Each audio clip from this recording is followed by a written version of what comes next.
Welcome to this series of narrated PowerPoint presentations focusing on preparing for a position in academia. There are three parts to this series. They were originally presented on April 18th, 2015 at the School of Social Work at Adelphi University. The other two parts of these series of presentations focusing on considerations when crafting your CV, teaching and research statements was done by Professor Stavroula Kyriakakis, and the third part focusing on campus visit and job talk was done by Professor Njeri Kagotho. This series is supported by the Association of Gerontology Education in Social Work with funding from the New York Community Trust. My name is Philip Rozario. I'm a professor and the director of the PhD program at the School of Social Work at Adelphi University. The title of my presentation is So You Want to Be a Professor? Getting Familiar with the Academic Landscape. During this presentation, I will provide you with an overview of academia by briefly focusing on four topics. The first is on what graduates with PhDs in social work do. The second will feature the pros and cons about academia. The third will outline the academic landscape and how that is changing. And the fourth will be to offer you some advice about some practical considerations that you need to think about as you prepare for an academic position. Much of what I shall say is an insider's view, one that's informed by my experience, as well as by the literature. I would strongly encourage you to speak to different people about their experience in academia, in particular speaking with other faculty from elsewhere and other graduate students.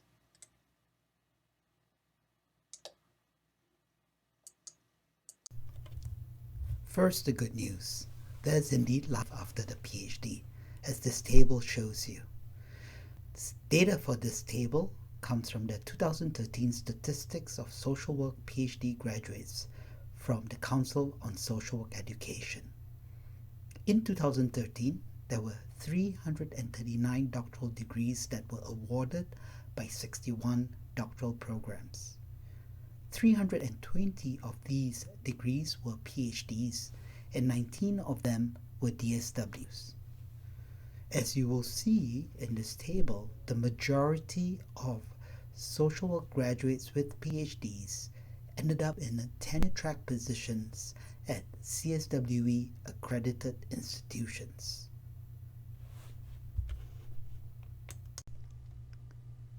As with all jobs or industries, there are also pros and cons in academia. In this slide, I'm going to discuss some of the pros and cons that were identified by Vasselijn. Among the pros that Vasselijn identified are academic freedom.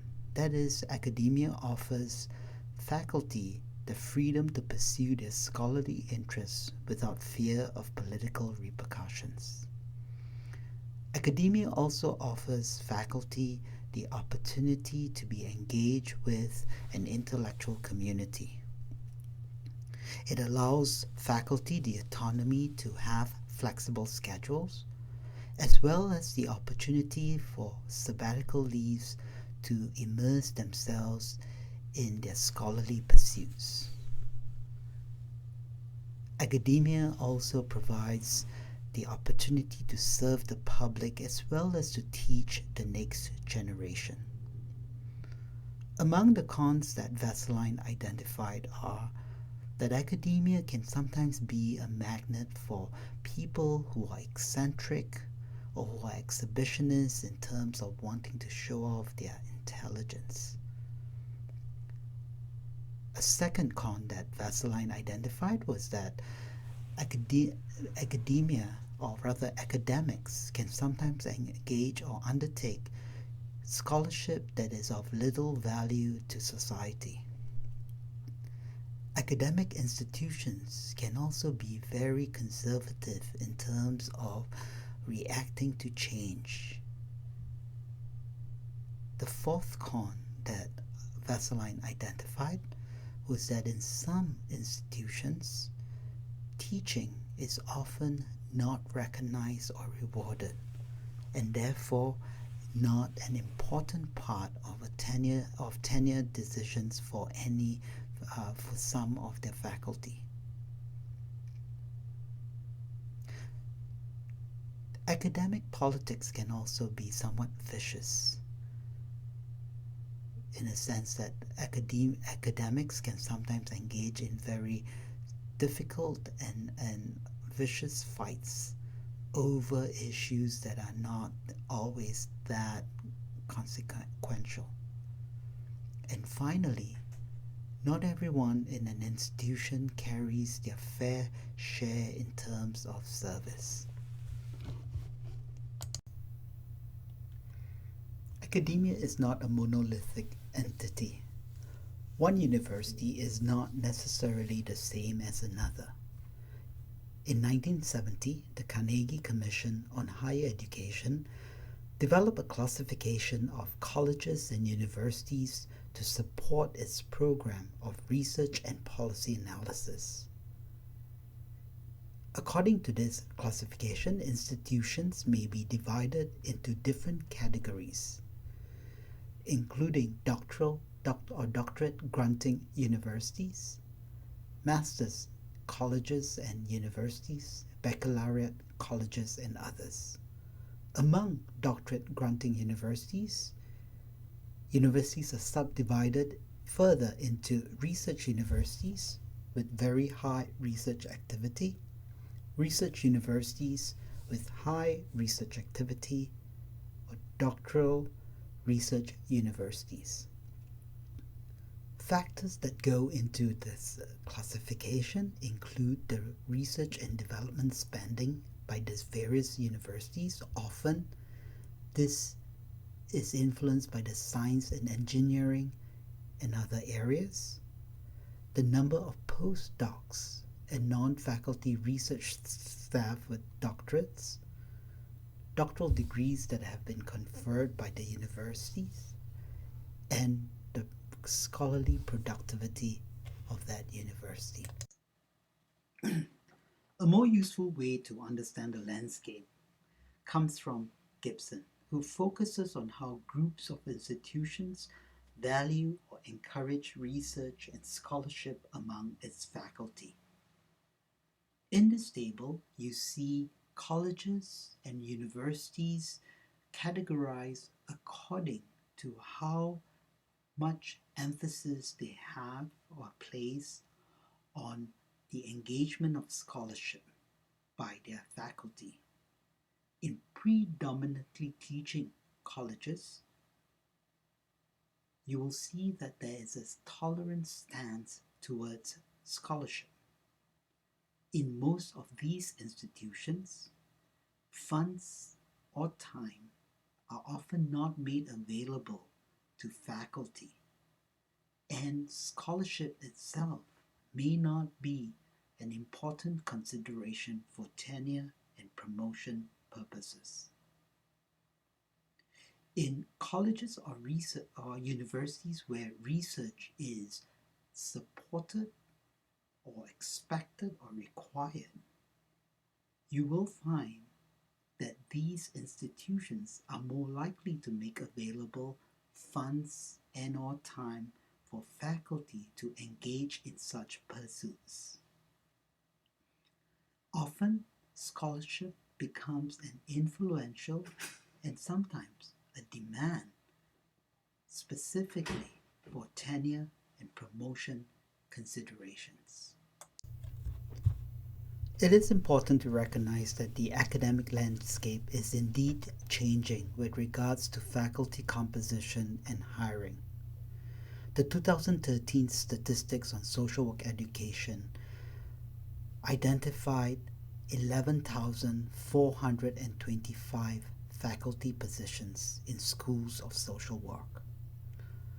This table shows you that 56% of them were part-time faculty positions.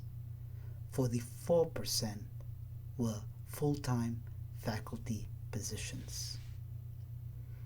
According to the American Association of University Professors, non-tenure track faculty now account for 70% of all faculty members, and 3 out of every 4 hires are off the tenure track. Obviously, from a business point, adjuncts are cheaper and paid by the number of credits that they teach, which is often a fraction of their full-time tenured counterparts. Among full-time faculty, according to the CSWE statistics on faculty in social work, tenured faculty comprise 47% of all full-time faculty. Contingency faculty made up 26% of all full-time faculty in schools of social work. This category may include clinical and/or visiting faculty who often have term-limited contracts that may or may not be renewable.